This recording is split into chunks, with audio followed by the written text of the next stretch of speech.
Muhyiddin Yassin has demanded an apology from Anwar Ibrahim. This is over Anwar's claim that he backed fuel subsidies for foreigners. Meanwhile, a past leader accused the Prime Minister of abusing his power with his directive to MCMC to investigate the matter. UMNO's Jamal Yunus has bid a not-so-tearful goodbye to Kir Toyo, who left UMNO for Bersatu. Stay tuned for more. Pagoh MP Muhyiddin Yassin has demanded that Prime Minister Anwar Ibrahim apologise and retract claims he had allegedly supported retaining RON 95 fuel subsidies for foreigners. He said this in the Dewan Rakyat today. Jadi mungkin dah berlaku kesilapan.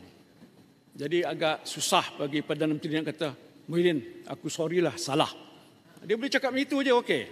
Jadi saya cuma nak minta satu perkara daripada Ahmad dengan izin speaker. Mohon maaf.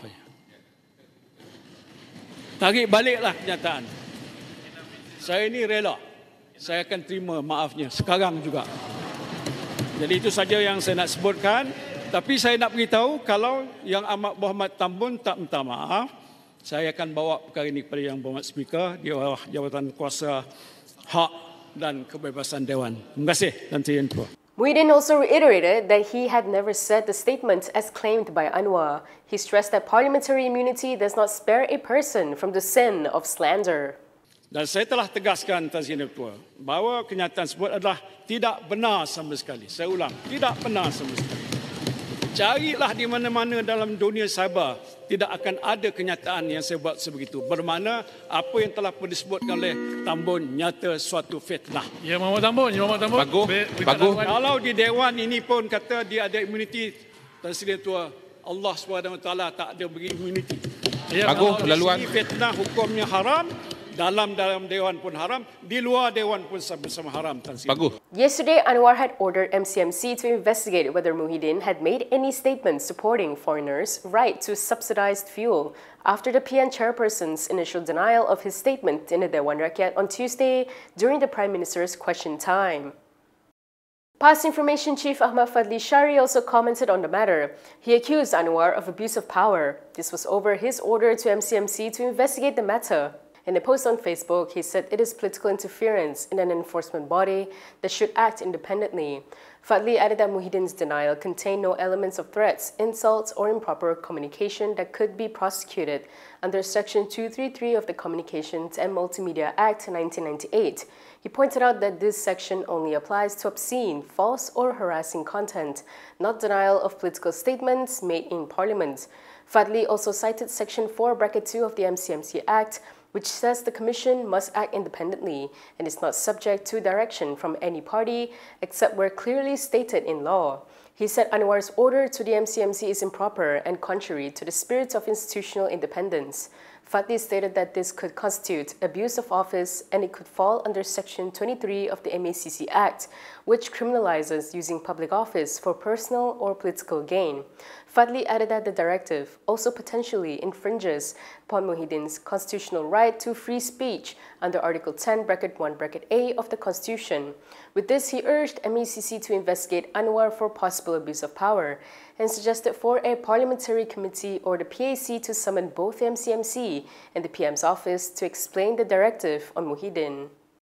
Sungai Besar UMNO Division Chief Jamal Yunus is not fazed with former Selangor Menteri Besar Kir Toyo leaving the party to join Bersatu. He thanked Bersatu for opening their doors for this broom guy. In a post on Facebook, he said Kir's departure means that a thorn has been removed from Sungai Besar UMNO. Jamal said this in response to a statement by Kir, who defended his move to join Bersatu. Among others, Kir had said that UMNO is no longer a dominant party in the government. Kir once served as Sungai Panjang Assemblyman and was a former Sungai Besar UMNO Division Chief. Meanwhile, UMNO Supreme Council member Puan Zarkashi said the party has nothing to lose with Kir's exit. He said people still remember the infamous broom incident from 2007 when Kir humiliated a district council officer by awarding him a broom. Puat claimed that this was one of the reasons that UMNO lost power in Selangor. He also claimed Kir's reason for leaving UMNO was due to frustration over being dropped as a candidate in the 15th general election. DAP advisor Ling Kuan Eng's lawyers have hit out at recent media reports alleging that a key prosecution witness in his ongoing graft trial had been assaulted. In a statement by Messrs. Haijan Omar and Co., they said they regret the premature and misleading nature of the reports, which had irresponsibly linked the incident to the ongoing trial. They added that the insinuation of any links, which was echoed by remarks from lead prosecutor Wan Shahrudin Wan Ladin, is baseless, unfair and prejudicial. The lawyers cited Wan Shahrudin's statement that he was waiting on instructions from the MACC on whether to place the witness under protection. In response, they said while they acknowledged the prosecution's consideration of protective measures, such steps must be based on genuine safety concerns. They stressed that it shouldn't be based on speculative assumptions that unfairly associate their client with the incident. They said that such speculations, whether by the media or the prosecution, undermines the integrity of the judicial process and causes unwarranted reputational harm to their client. Lim's lawyers also pointed out that Petaling Jaya District Police Chief Shahrul Nizam Jaafar confirmed that the incident was a clear-cut robbery and that there was no witness tampering. They said this showed that it was unlikely that Wan Shahrudin had consulted the police on their investigation before making his statement. They stated that they would raise a complaint at the next trial date on August 19th. 3 teenagers who are believed to be involved with a viral video giving leftovers to a homeless man were questioned yesterday. Seremban police said the 3, aged 14, 18 and 19, allegedly committed the act in areas around the district. Seremban Police Chief Muhammad Hatta Cheddin said the teenagers were brought from Johor to be remanded for statement recording on Tuesday and were released the same day on police bail. According to Bernama, he said the case is being investigated under Section 504 of the Penal Code, Section 14 of the Minor Offences Act 1955, and Section 233 of the Communications and Multimedia Act 1998. Previously, the Malaysian Communications and Multimedia Commission had questioned the trio, who are believed to be social media influencers. MCMC said they had launched an investigation into the viral video and condemned the act as exploitative and deeply unethical. It confirmed that the case is being probed under existing legal provisions, with firm action promised against those found guilty. MCMC also reminded netizens not to upload or circulate provocative content that could lead to public distress and encourage unethical behavior. The questioning was carried out at the Iskandar Puteri Police District Headquarters in Johor, and 3 mobile phones and SIM cards were confiscated to facilitate investigations. If you like the stories we produce, consider supporting us by subscribing to Malaysia Kini. Click the link in the description below or scan the QR code on your screen to subscribe. Malaysia has condemned the Israeli Zionist regime's latest decision to launch a full military takeover of Gaza. In a statement yesterday, the Ministry of Foreign Affairs said that the move signals a clear intention by the regime to permanently occupy Palestinian lands. It described the act as a blatant violation of international law and a disregard for the principles of basic human rights and justice. With over 90% of Gaza's population forcibly displaced after 22 months of devastating bombings and siege, the ministry said that the move is intended to put an end to the two-state solution.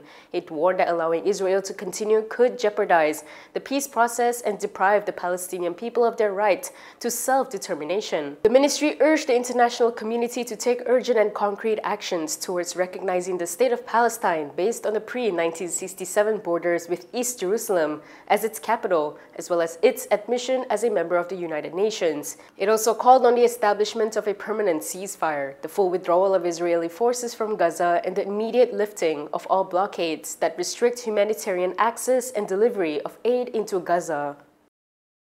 UMNO Youth Chief Dr. Ahmad Saleh had received criticism after he crudely hit out at DAP youth for their comments against him over the upside-down flag at a Chinese school in Port Dickson, Negeri Sembilan recently. In a post on Facebook, Akmal had shared a screenshot of an article on the matter and said to give these people a mirror and an OKU card too. One of those who responded to Akmal was Zaid Ibrahim, who slammed the remarks as being deeply offensive. We carried out a poll yesterday to find out what the public thought of the matter. Here are the results. 58% said that it offends the disabled community and is inappropriate and insensitive. Meanwhile, 32% said it was just banter and shouldn't be blown out of proportion. Several voters who commented did not see any issue with the remarks, with one voter saying that he was a person with disability and was not offended by it as well. 7% said that it depends on the intention. What are your thoughts on this? Share your views in the comment section below. Before we go, let's take a look at some of the other headlines from today.